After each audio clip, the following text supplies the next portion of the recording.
Start हो गया। सुनो, तो देखिए अपन ने बहुत सारी बातें कर ली थी, आपको याद है हमारा चैप्टर चल रहा था पुष्पी पादपों में लैंगिक जनन, है ना। मैंने आपको बताया था जनन क्या होता है, अपने समान संतान उत्पन्न करने की क्षमता को क्या कहते हैं, जनन कहते हैं। आप जानते हैं सभी जीव, चाहे वो एक कोष की हो और कोष की हो, हर जीव ये चाहता है कि अपनी जाति की निरंतरता बनी रहे, क्लियर। और आपने देखा था कि अपनी जाति की निरंतरता को बनाए रखने के लिए जीव क्या करते हैं, जनन करते हैं। मैंने आपको बताया था कोई भी जीव अमर नहीं होता, क्लियर। हर जीव की एक निश्चित अवधि होती है, उसको क्या कहते थे, जीवन अवधि कहते हैं, जीवन अवधि, क्लियर। एक जीव एक निश्चित समय तक जीवित रहते हैं। आपने देखा था कि जनन के दो प्रकार थे, लैंगिक जनन और अलैंगिक जनन, क्लियर। मैंने आपको बताया था अधिकांश उच्च जीवों में लैंगिक जनन होता है। लैंगिक जनन में कितने जीव भाग लेते हैं, लैंगिक जनन में संतान उत्पन्न करने के लिए 2 जीव भाग लेते हैं और अलैंगिक जनन में 1 जीव भाग। लैंगिक जनन में आप जानते हैं युग्मकों का निर्माण होता है, इसमें युग्मकों का निर्माण नहीं होता। लैंगिक जनन विशेषण होता है, इसमें विशेषण नहीं होता। ये सारी चीजें हमने डिस्कस की। लैंगिक जनन में विभिन्नताएं आती हैं, अलैंगिक जनन में विभिन्नताएं नहीं आती, क्लियर। आपको याद है कि जनन की अच्छी विधि कौन सी है और क्यों, ये भी पढ़ाया था। मैंने आपको बताया था कि लैंगिक जनन की 3 घटनाएं थी, याद है, विशेषण पूर्व, विशेषण और विशेषण पश्च घटना। विशेषण पश्च में युग्मक जनन और युग्मक स्थानांतरण आ रहा है। तो आपको ये जानना है कि देखिए लैंगिक जनन में युग्मक बनते हैं, तो हमको ये जानना है कि जैसे हमारे पास लैंगिक अंग होते हैं, वैसे पौधों में लैंगिक अंग क्या है। हमारा चैप्टर का नाम है पुष्पी पादपों में लैंगिक जनन। हमको ये जानना है कि पौधे अपने समान संतान उत्पन्न कैसे करते हैं। तो सबसे पहले आपने देखा था किसी पौधे को मैंने जमीन से निकाला था, तो उसमें आपके याद है जड़, तना, पत्ती ये भाग होते हैं, और क्या होता है उसमें पुष्प होता है। तो जड़, तना, पत्ती कौन से भाग है, कायिक भाग। पुष्प कौन सा भाग होता है, लैंगिक भाग। पुष्प को कौन सा भाग कह रहे थे, लैंगिक भाग। याद है आपको, पुष्प पौधों का कौन सा भाग होता है, लैंगिक भाग होता है, क्लियर। अब आपने देखा था पुष्प के 4 भाग थे, राधाकुंज, दलकुंज, पुमांग और जायक, क्लियर। तो आपने कहा था जो पुमांग, राधाकुंज, दलकुंज क्या था, सहायक भाग, और पुमांग और जायक जैसा था आवश्यक भाग। आवश्यक भाग था क्योंकि उनके अंदर युग्मक बन रहे थे। नर भाग को पुमांग कह रहे थे, उनकी इकाई को क्या कहते थे, उनके सबके कितने भाग थे, 2 भाग। और कौन से परागकोश और परागकोश में कितनी पालियां थी, 2 पालियां, है ना। इसको द्विपाली कह रहे थे। दोनों पालियां किसके द्वारा जुड़ी जाती है, प्रत्येक पाली के अंदर क्या होता है, 2 लघु बीजाणु धानी। लघु बीजाणु धानी की 4 परतें कौन कौन सी है, एपिडर्मिस, एंडोथेलियम, मिडल लेयर, टेक्निकम। बताया था बाहर वाली तीनों परतों का कार्य क्या है, आप जानते हैं सबसे आंतरिक परत का नाम क्या था, टेक्निकम। उसका काम क्या था, लघु बीजाणुओं को पोषण देना। लघु बीजाणु जड़ क्या था, लघु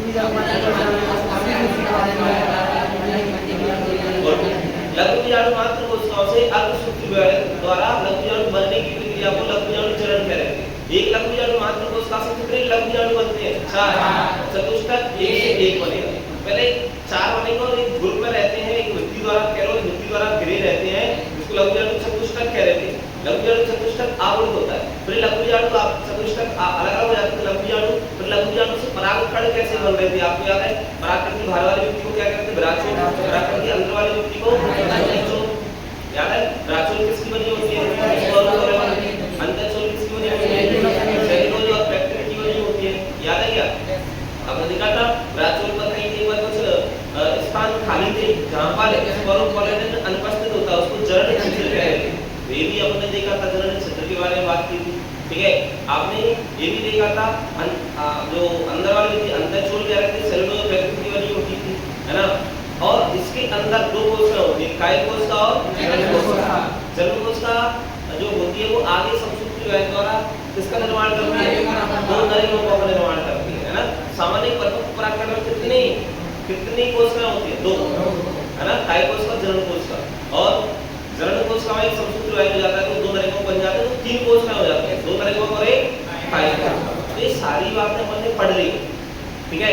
अब अपन को क्या करना है, यहाँ तक मैंने पढ़ा दिया था कि आपको नर युग्मक कैसे बनते हैं। अब मुझे मादा भाग पढ़ाना था और मादा भाग के अंदर मादा युग्मक कैसे बनेंगे, फिर युग्मक पास में कैसे आएंगे, वही चीजें चलेंगी सेम। तो अभी मैंने नर भाग पढ़ाया था आपको, नर भाग के अंदर नर युग्मक कैसे बन रहे हैं, परागकण क्या होता है, लघु बीजाणु क्या होता है ना, लघु बीजाणु मात्र कोशिका क्या होती है, सारी बातें जानी। अब इन सारी बातों को एक बार किताब से पढ़ लेते हैं, फिर अपन आगे समझेंगे। पहले किताब में क्या लिखा है वो पढ़ लेते। तो आज केवल रीडिंग कराऊंगा मैं आपको, तो किताब में क्या बातें इंपॉर्टेंट है वो अपन समझेंगे। किताब में सीधे लिखी है, क्लियर? तो समझते चलते हैं, है ना? जो समझाया था वो किताब में लिखा है कि नहीं लिखा, एक बार चेक कर लीजिए केवल, ठीक है? सुनो, क्या भाग्यशाली नहीं है कि बालक लैंगिक प्रजनन है? देखिए वही कह रहे हैं कि हम भाग्यशाली, क्या हम भाग्यशाली नहीं है कि पौधे लैंगिक प्रजनन करते हैं? हाँ, हम बिल्कुल भाग्यशाली हैं। कैसे बताओ? हम भाग्यशाली हैं कि पौधे क्या करते हैं? हम भाग्यशाली हैं कि पौधे क्या करते हैं? लैंगिक प्रजनन करते हैं, लैंगिक। क्लियर? क्यों? क्योंकि लैंगिक प्रजनन के फलस्वरूप ही, सुनो, क्योंकि इधर सुनो, लैंगिक प्रजनन के फलस्वरूप ही पौधों में बीज बनते हैं। लैंगिक प्रजनन के फलस्वरूप ही पौधों में फल बनते हैं। यदि पौधे लैंगिक प्रजनन नहीं करेंगे तो बीज नहीं बनेंगे, पौधे लैंगिक प्रजनन नहीं करेंगे तो फल भी नहीं बनेंगे। तो हम क्या खाएंगे सर? हम तो बीज ही खा रहे हैं और फल खा रहे हैं। तो अच्छी बात है कि पौधे क्या करते हैं? लैंगिक प्रजनन करते हैं। और लैंगिक प्रजनन यदि नहीं करेंगे तो क्या होगा? बीज नहीं बनेंगे और फल भी नहीं बनेंगे। तो हम क्या है? भाग्यशाली है तो पौधे क्या करते हैं? लैंगिक प्रजनन करते हैं। समझ में आ रहा है क्या बोल रहा हूँ? असंख्य प्रकार के पुष्प, मैंने आपको बताया था, विभिन्न प्रकार के छोटे बड़े रंग बिरंगे आप जो पुष्पों को देखते हो, आपको देखना अच्छा लगता है, आपके मन को अच्छा लगता है, आपको खुशी मिलती है, जिन्हें आप आनंद से टकटकी लगाकर देखते हैं, सुनते हैं, तथा जिनकी महक से हम मदहोश हो जाते हैं, उनके भरपूर रंग आदि ये सभी बातें उसकी लैंगिक प्रजनन में सहायक होती है। मैंने आपको बताया था पुष्प जो होता है पौधों का लैंगिक अंग है, तो विभिन्न प्रकार के रंग जो होते हैं, उनकी सुगंध जो होती है, जो हमारे मन को अच्छा लगता है, हमें खुशी देती है ना, वो सभी एक तरह से लैंगिक प्रजनन में सहायक होते हैं और वो कीटों को आकर्षित करने के लिए होते हैं। पुष्प का अस्तित्व मात्र हमारे उपयोग के लिए नहीं है। मैंने बताया था पुष्प इसलिए नहीं है कि हम मनुष्य हैं तो हमें पुष्पों से माला बनाना अच्छा लगता है, हमें पुष्प देखना अच्छा लगता है, इसलिए पुष्प नहीं है। पुष्प का आपने देखा था, पुष्प तो जो रंग दिखते हैं, पुष्प में जो कलर दिखाई दे रहे हैं, जो सुगंध आ रही है, वो हमको न सभी के लिए वो एक तरह से आप कह सकते हैं हमको उसके लिए माध्यम है ना? हम तो उसके लिए ऐसे ही है जैसे उसके लिए मधुमक्खी है। बस ये है कि हमारे पास दिमाग है तो हम उसको तोड़ लेते हैं, उससे माला बना लेते हैं, उससे सेंट बना लेते हैं, परफ्यूम बना लेते हैं, अपन तो उसको नुकसान कर रहे हैं, ठीक है? पुष्प का अस्तित्व ओके। सभी पुष्पी पादप लैंगिक प्रजनन प्रदर्शित करते हैं। स्लाइड को अंडरलाइन कर लो। सभी पुष्पी पादप एक पेन है चल के मिलेगी। सभी पुष्पी पादप कौन सा प्रजनन प्रदर्शित करते हैं? सभी पुष्पी पादप कौन सा जनन प्रदर्शित करते हैं बताओ? हाँ, सभी पुष्पी पादप लैंगिक प्रजनन प्रदर्शित करते हैं। समझ में आ गया? इस लाइन को अंडरलाइन कर लो।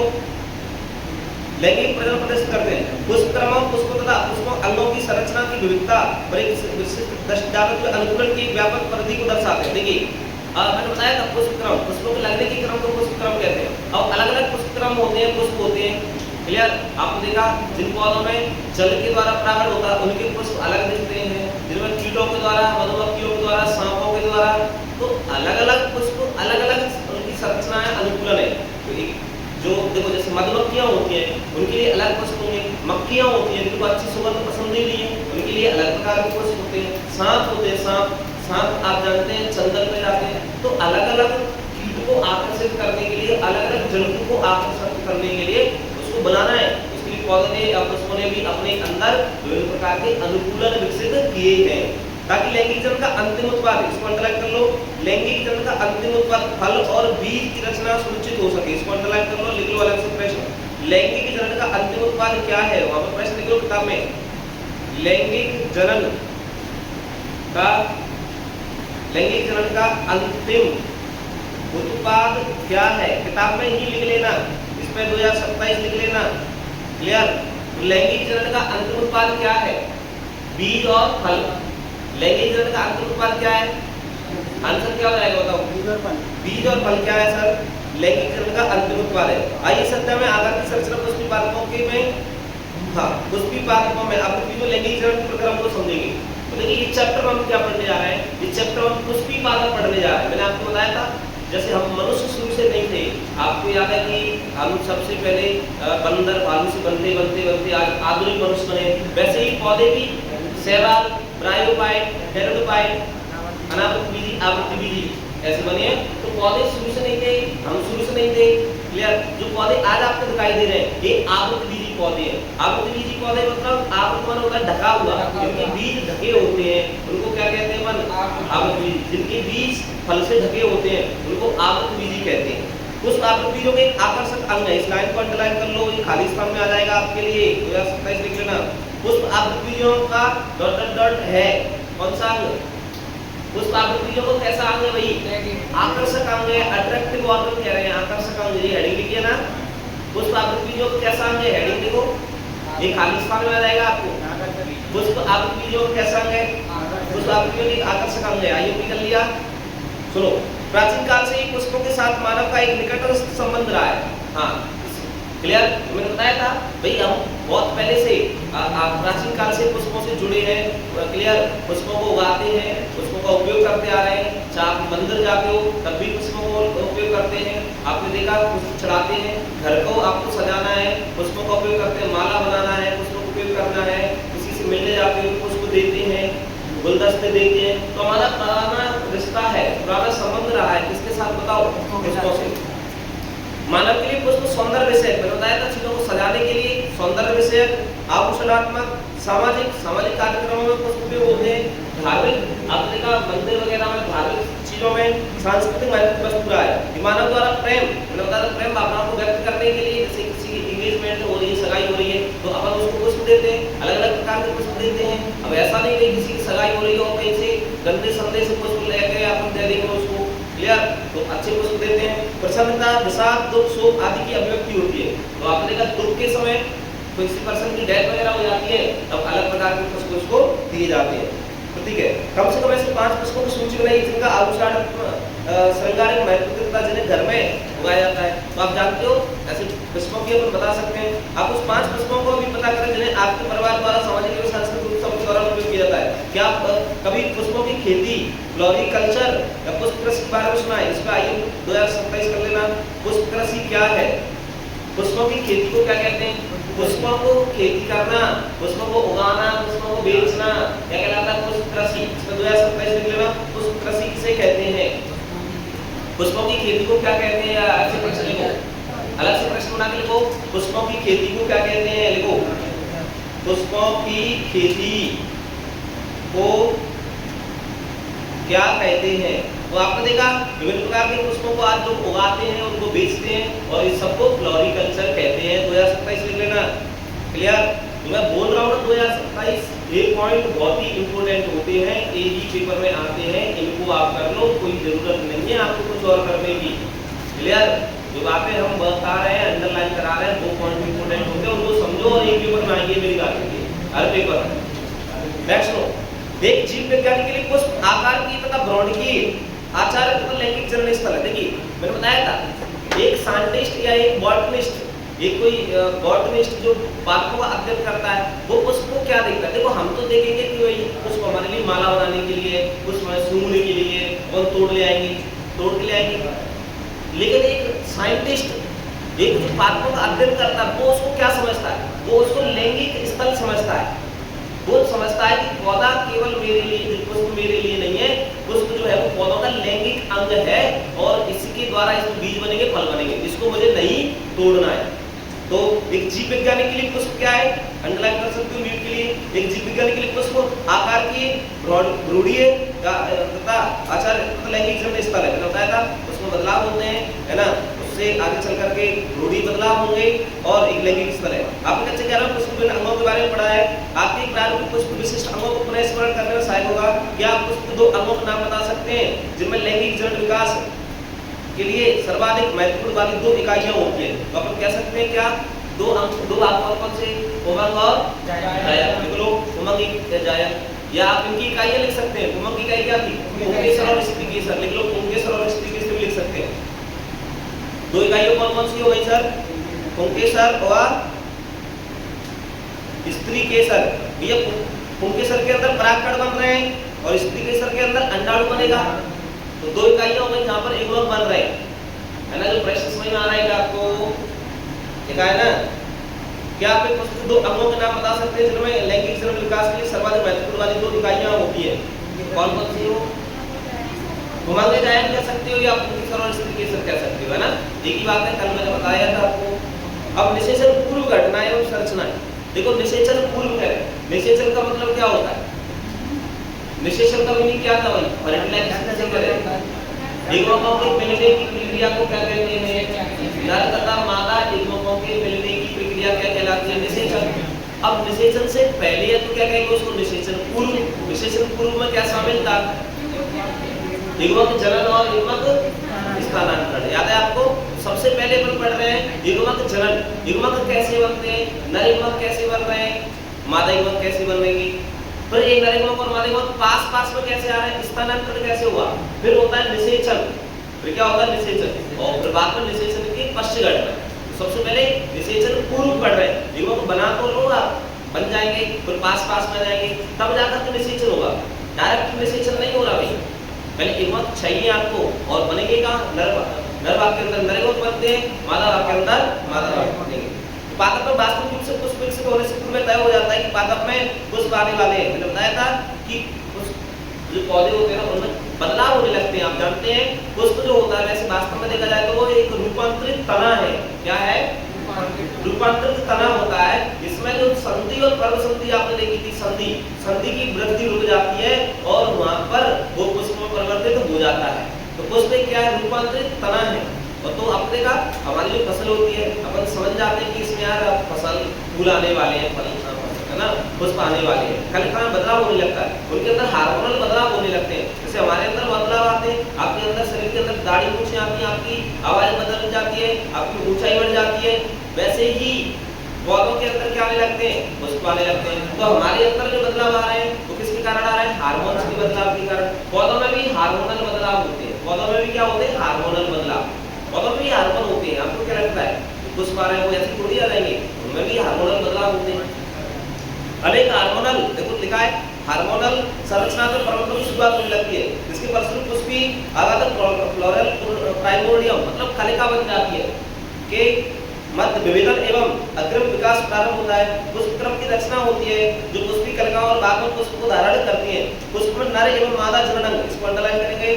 पुष्प में नर, पुष्प में कौन सा?